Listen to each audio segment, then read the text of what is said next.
Hello Flickering Myth family and welcome to our channel. My name is EJ and we have a new movie review. We are going to be jumping into the controversial yet very poignant film.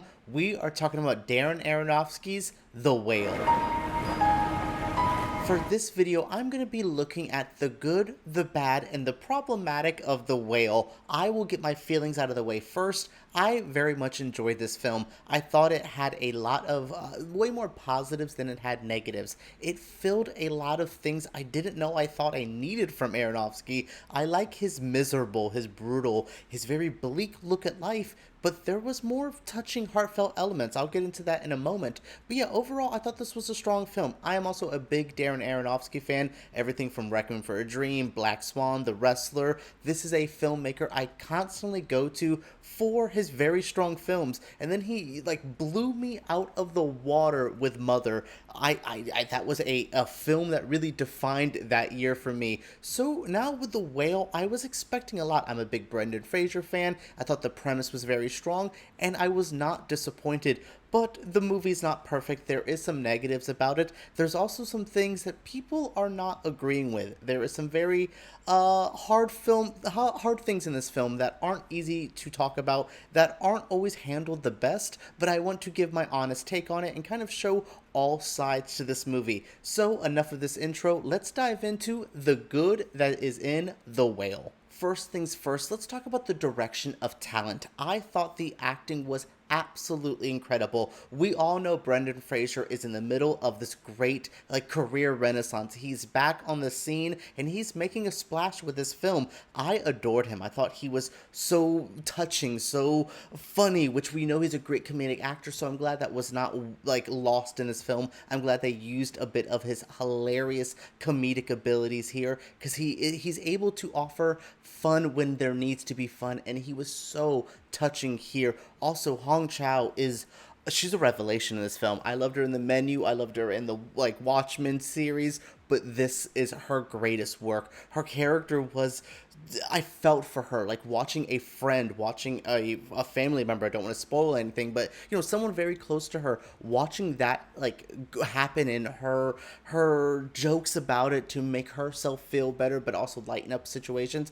It's great. This acting is top tier. It's exactly what I expected from Aronofsky directing this script with these actors. It's quite great. There's a couple actors who aren't my favorite in this film, but they're still overall good characters, good acting that's being done here. What I also very much enjoyed about this film is I thought it was incredibly touching. Darren Aronofsky isn't known for feel-good movies. This movie isn't a feel-good experience. It still ends in a tragic way, which I will talk about in my negatives that kind of threw me off a bit, but there was a levity to a lot of the moments. There was a feeling that Darren Aronofsky, he just wanted to tell a story about a tragic human, like he does with Black Swan, like he does with The Wrestler, like he's done throughout his career, but I just really felt this was the most sympathetic he's ever felt towards one of his characters. The most he's handled it with a bit more lightness than I normally see from him. I also like that he forced us to deal with our uncomfortable nature of seeing overweight people, how we handle it. I thought he presented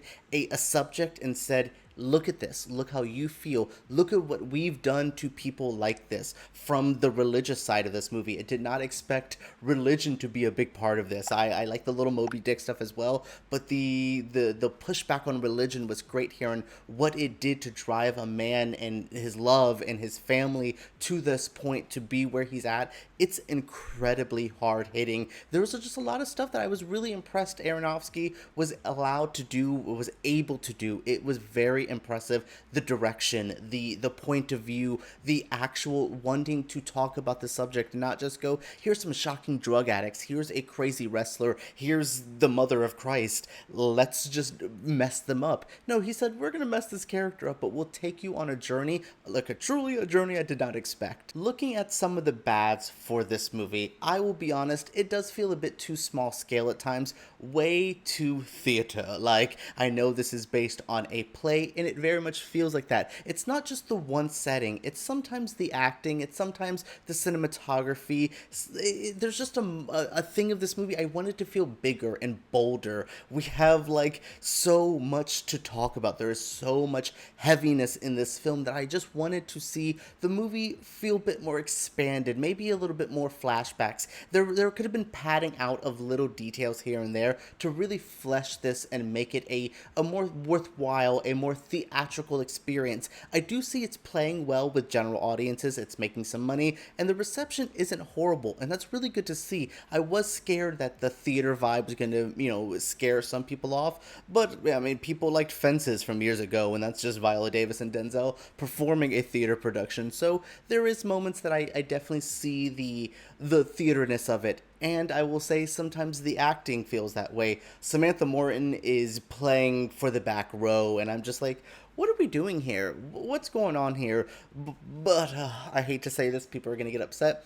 Sadie Sink got outclassed in this movie. As one of my other bads of this, she delivers a character that is so unlikable, so hard to get behind, and she almost doesn't give me the oomph that I needed. It felt like she was playing a mean girl. She wasn't actually a mean girl. There was just, I don't know, she dropped F slurs that I was just like, oh, okay. Like, I don't know. There was just a character moment with her where I wanted to feel more, and I just don't think she had the range. She wasn't able to deliver the full oomph. I'm not saying Sadie Sink is a bad actress. I love her work on Stranger Things, and she's not horrible here, but with, like, Hong Chow and Brendan Fraser and even Samantha Morton giving a Thea to production, they're just still doing a much better job than her, and it kind of shows there.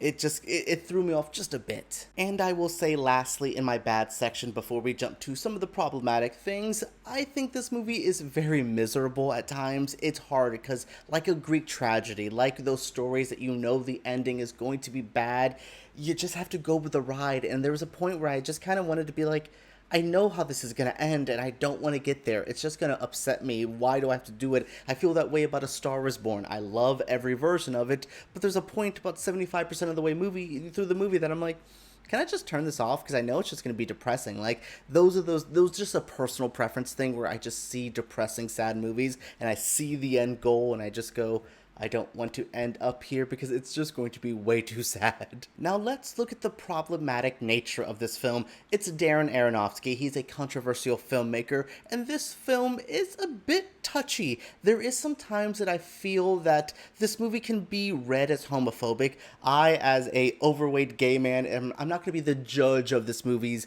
problematicness and say what is right and what is wrong, but I do want to present some of the things I noticed in some of the comments I see online. Yeah, there is parts of this movie that I feel is unsympathetic towards a gay character that kind of makes it feel like, well, that's his problem. And there's a lot of homophobic characters. There's a lot of characters that are not very nice to him. This is also a very self-loathing man at times. So I feel like that isn't handled well, and it could be read as just another sad gay piece of like a string of just tragic gay stories. I know the Black community talks about this a lot of like, why do we have to constantly see our trauma on screen? And as a gay man, sometimes I feel that way, and this movie does capture that moment just a bit where I'm just like, I get it. It's sad. People die. Like, oh my god. I'll also say, yeah, this movie is handled its overweight character very strangely. There's times where the characters are obviously in awe of him because the makeup work on Brendan Fraser is crazy. To play this character, to play a, I believe, 600-pound man, it's sad, it's hard, and sometimes the movie doesn't depict it well, and there's times where it's shot to make him feel like a spectacle, which I don't think, it almost feels insulting to the character, like, wow, look how fat he is, and it's just like, yikes, I don't know if that's the intention the filmmakers wanted, but it comes off that way. And there's times where overall with problematic things, when people get upset about things, and I understand a point of view, sometimes when you say a joke or make a comment that could be talking about racism, but could be racist. We see it with comedians all the time. I'm going to make a racist joke as a way of saying F you to racism, but bro, you still said a racist joke, and that's how this movie feels for me. Yes, I know what they're trying to say, and I don't think Aronofsky's intentions are completely negative, and I don't think he hates gay people or hates fat people, but I just feel like there's times where you present these subjects and not everyone's going to read it the way it was intended. So there's going to be people that laugh at the characters in this movie who are like, yeah, he deserves it because he's fat and gay. And yeah, I think that you're opening the door to some things. That's the problem with dealing with these subjects. The same thing with shocking, controversial comedians. They say these things, and yes, me and you may know that they're joking and they're just trying to say this as a way of commentating on it, but there's going to be a person who's not as smart as us who sees it as the negative and enjoys that negativeness. And it's hard, and that's where I feel the problematic nature of this movie can be. I don't think this movie is bad or trying to be mean, but when people are upset by this movie who don't really vibe with this movie, I'm not shocked by it, and I don't think their feelings are invalid. I understand it. I don't agree, but I understand it. Alright, everyone, that is it for my review of The Whale. I broke down the good, the bad, the problematic, but overall, I like this movie. I think this has a lot more positives than it has negatives. But what did you think of The Whale? Are you a Darren Aronofsky fan? Are you happy to see Brendan Fraser back in the acting spotlight? Share your feelings down in the comments below. Subscribe to Flickering Myth, and make sure you guys give us a thumbs up if you did enjoy. Alright, everyone, let's talk about The Whale down below.